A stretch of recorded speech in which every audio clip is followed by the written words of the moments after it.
let's begin the next session. I'm extremely pleased to have here a PEPM alumnus from the first class of PEPM, the 1992-1993 class. We have with us Deputy Governor of the Central Bank of Hungary, Ferenc Karvalits, and he would like to give a very brief 10 to 15 minute presentation, which I think will be very much related to our recent panel. So I hope he can touch on some of the issues that were raised there, and I do look forward to hearing from you. Thank you.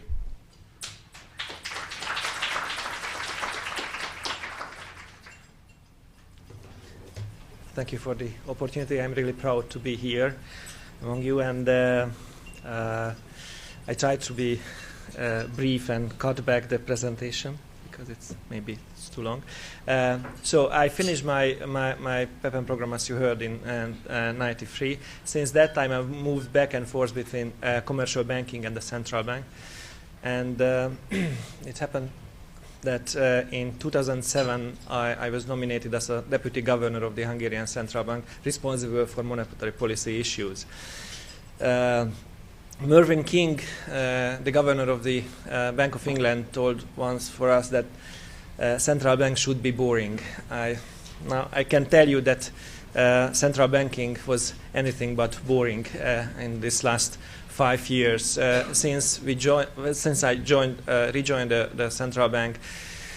We're struggling with crisis management. I would like to briefly explain you the story very, very briefly, and I try to summarize in 2 or 3 slides the main messages. The crisis period can be divided into 2 parts, 2 waves of the crisis from the point of view of Europe. The first part, after the collapse of Lehman, for the center of Eurozone was more a kind of liquidity shock, but Central Eastern European economies faced with very severe consequences. The Eastern European periphery became an epicenter of the financial turbulence. Why? Because most of these countries, Central European countries, run large external imbalances, and it financed asset bubbles and or excessive public indebtedness during this period. Most of them who run deeply in external debt had some kind of currency mismatches as well. Why was that? Most probably because all these countries, policymakers and domestic investors, were quite optimistic, maybe overly optimistic, about the convergence story of Central Eastern Europe. And also capital inflows created an environment where the real interest rate was quite low, and because of the continuous capital inflows, the exchange rates are appreciated, or at least they were very stable. All these things together, capital inflows, appreciation, low interest rates, eroded the competitiveness of those economies. And when the crisis hit the region, the whole financial story changed a lot. Risk premia jumped up, and we find out there are multiple equilibrias, and that I will explain it a bit later. So in 2008, 2009, some of the Central European economies or policymakers had to turn to the IMF. First Hungary, then Latvia and Romania. And there was a risk that the whole region will be under pressure. The currencies depreciated very heavily during this period. Even the most stable economies, like the Czech Republic, the Czech currency depreciated more than 25%. Poland suffered also. And the domestic bond markets are also were frozen. But after a couple of months, when the sentiment towards Central Eastern Europe, partly because of the IMF support, changed a lot. The whole sentiment became more positive somewhere in the middle of 2009, and the situation calmed down, risk premiums came down, the CDS spreads shrinked a lot. And then in 2010, I would say, the euro area peripheral countries take over the show. And if we list the problems of those economies, they are very similar what we had in Central Eastern Europe.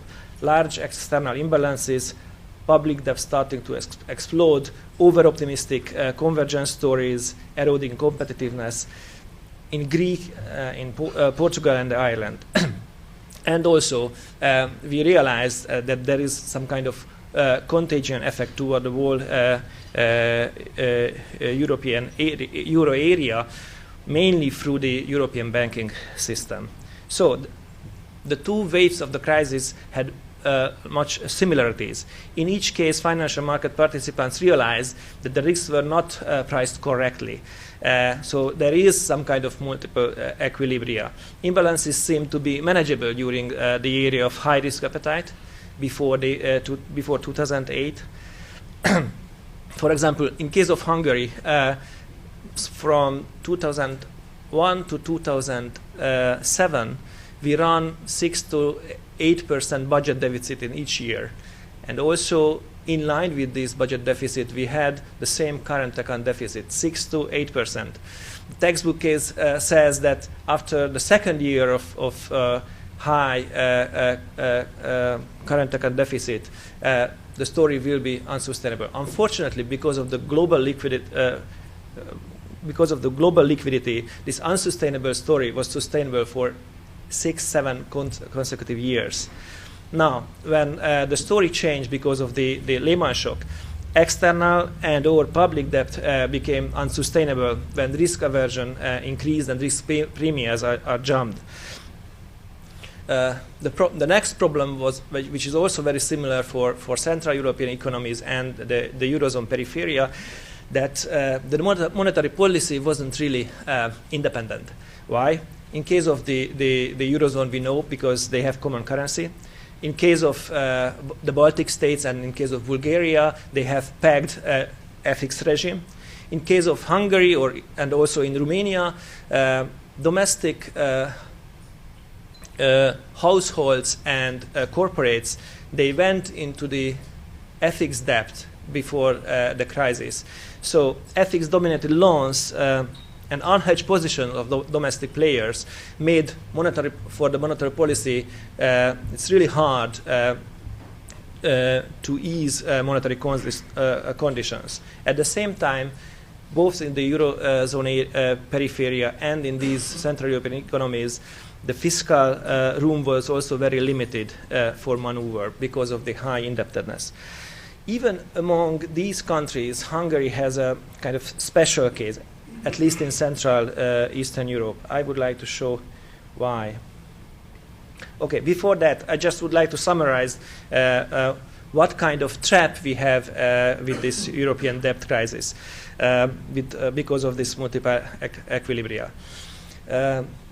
In the last couple of years, we learned that the bailout of banks contributed to the sovereign debt problem of Western European economies. But at the same time, those commercial banks are also at risk due to their holding of sovereign bonds. So their balance sheets are full with sovereign bonds. At the same time, weak growth contributes to the potential insolvency of the sovereigns. But fiscal austerity inspired by the debt crisis is containing growth. Weakened banking sector holds back growth, while weak economy undermines banks. So these are kind of trap situation. It's almost kind of mission almost impossible, I would say. And also, as my colleagues already mentioned in the previous panel discussion, governance problems hinders fast and effective action in the Eurozone. Now let's turn to Hungary. That's the very shocking graph. At the end of 2008, if you compare the external indebtedness of Central European economies and also the public indebtedness, the figure shows why was Hungary the most fragile. There are some countries who run huge net external debt, like the Baltic states.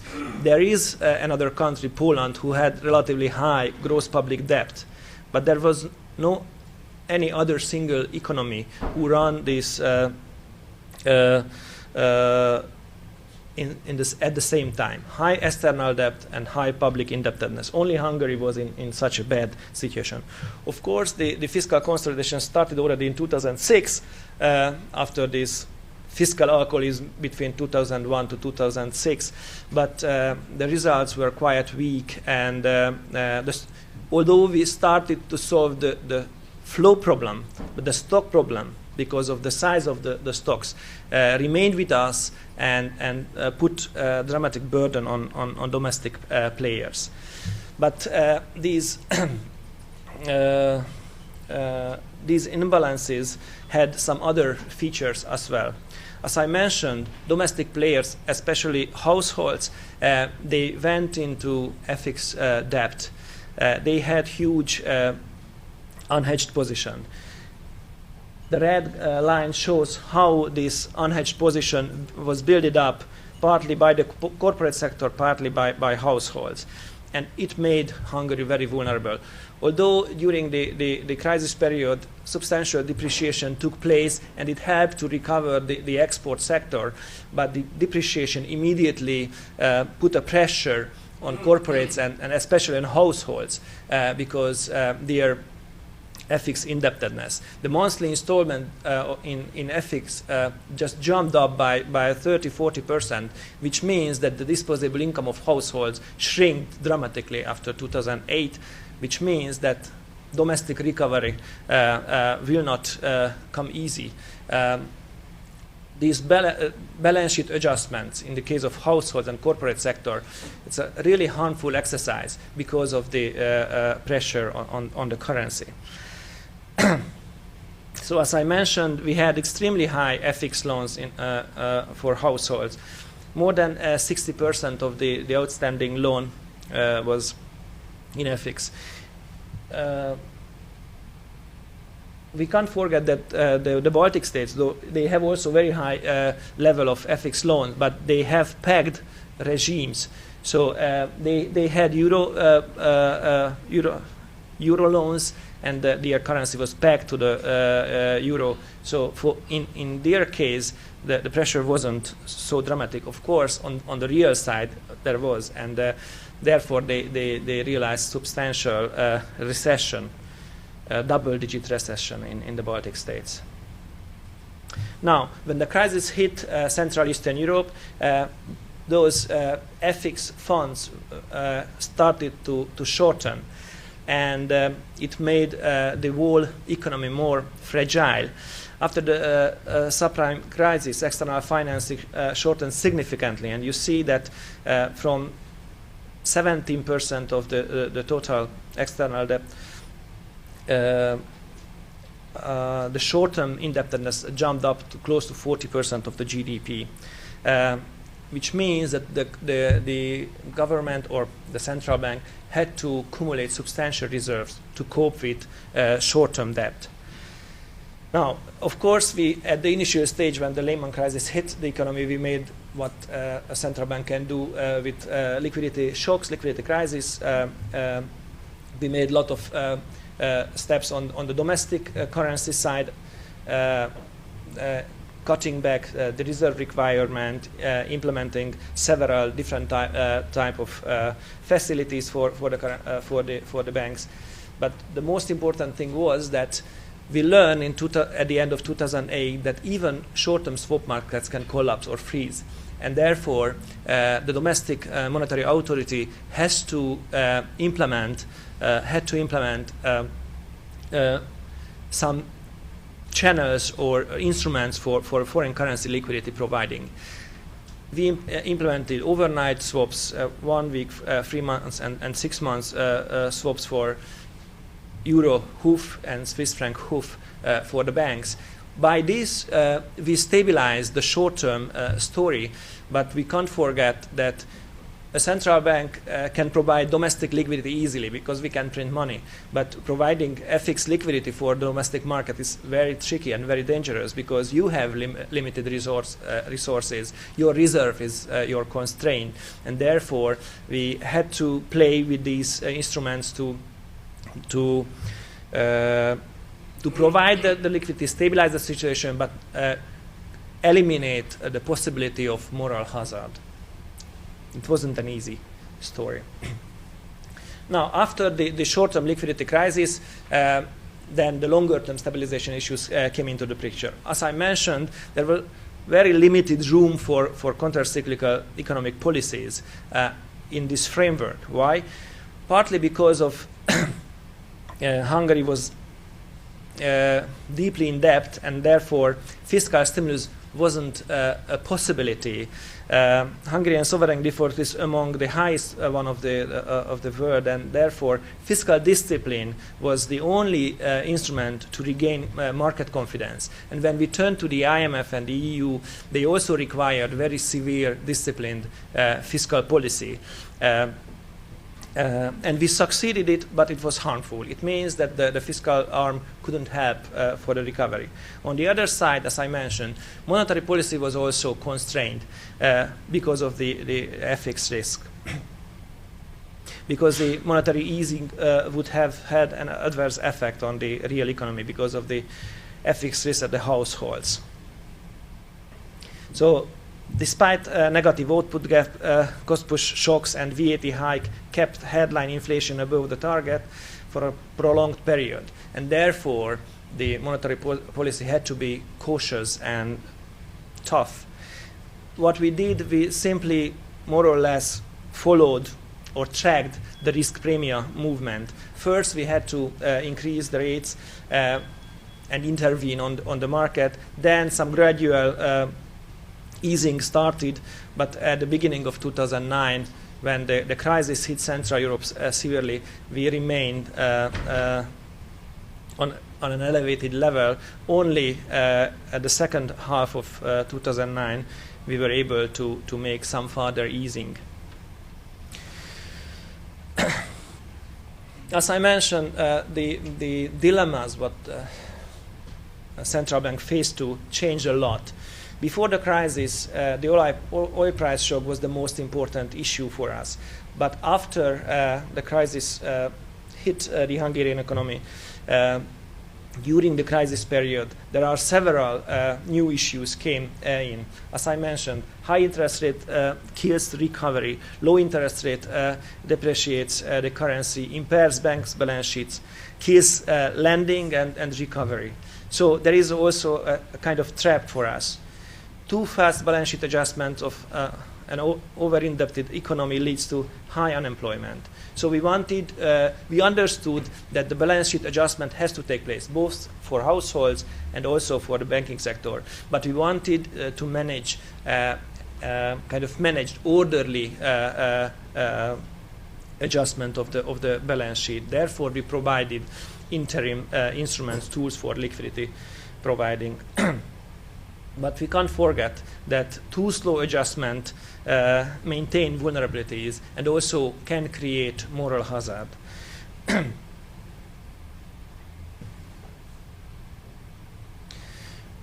And the results in some way. As I mentioned, in the first part of the decade, Hungary ran huge public deficit and also huge current account deficit. Therefore, the external financing need in each year was around 6%. But immediately after the crisis, substantial adjustment took place. Households started to save. Corporate sector net saving jumped up. And in less than 1 year, more than 8% adjustment took place. The balance of goods and services just jumped up, and now we have external financing capacities. If we can keep on track with these conditions, then gradually the debt problem, the stock problem will diminish. But we can't forget that these conditions, these positive external balances came with the very substantial savings in the corporate sector. What does it mean? They do not invest. They do not invest into the future. They postpone their investments. They are cash hoarding, and it's on long run. It's not sustainable because it eats up the longer-term growth outlook of the economy. So sooner or later, the corporate sector has to revitalize, and of course, it requires further adjustment on the fiscal side. The fiscal authority is still in a budget deficit around 4%. So they have to cut back furthermore. But it's a very tricky phenomena. During a low growth or almost recession period, how the fiscal authority can make this happen. So with all these statements, what did we learn from that? We can say that the central banking is never going to be the same that it was before the crisis. The pre-crisis consensus based on the experience of the Great Moderation, monetary policy focused exclusively almost exclusively on price stability. Financial stability was some kind of side effect. We assumed that if we have price stability and fiscal discipline, financial stability will be given. Now we learn that it's not true. The risk of endogenous financial imbalances by the private sector, even with macroeconomic stability achieved, is underestimated. Therefore, it was very threatening to me listening my South American colleagues who were really optimistic about their situation, that they can avoid substantial capital inflows. But I would like to draw your attention that you can cook imbalances at home. If your banking sector provides 20-30% credit growth by itself, it can be an unsustainable path. And sooner or later, it has to stop, and sooner or later, it will generate some kind of asset bubble. So, the post-crisis lessons. As we saw, GDP volatility could result from financial imbalances without inflation. Therefore, we have to broaden our indicators. We have to focus on additional imbalance indicators. Macroeconomic stability may breed financial instability. Macroprudential analysis and tools needed.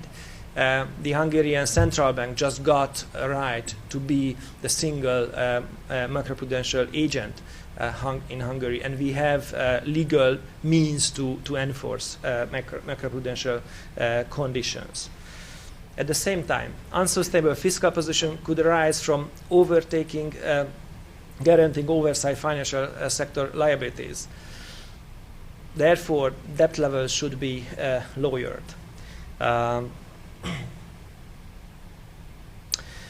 So all in all, price stability is necessary, but not sufficient indicator of the lack of overheating and resource allocation.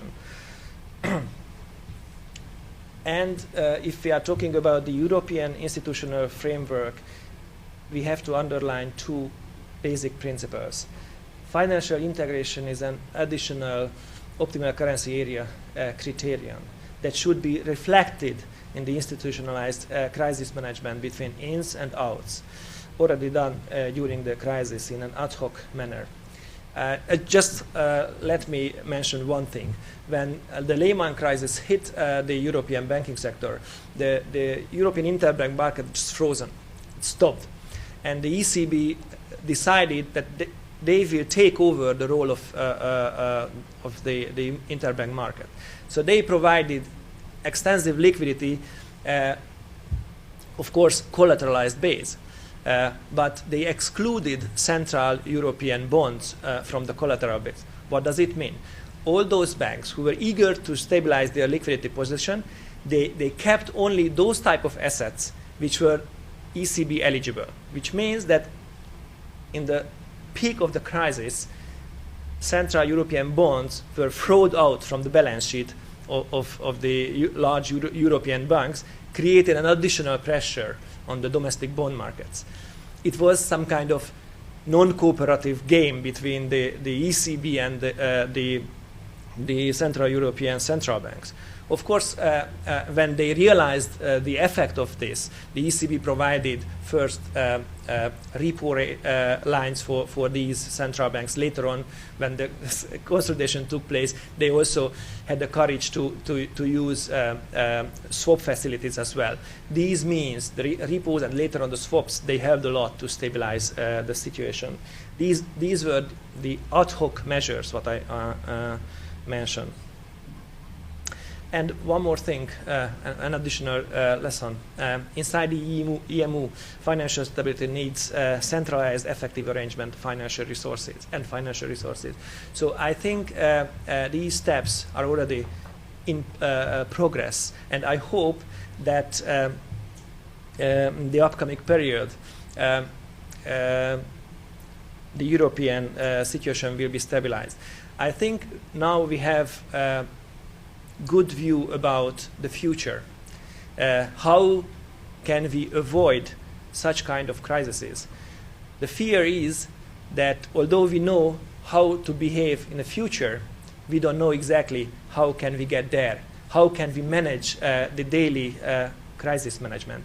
And that's struggling both in Europe and in Hungary.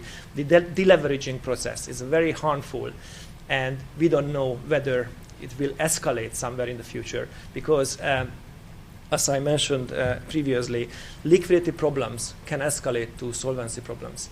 And that's the challenge what Europe facing to and also what Hungary facing to. Thank you very much.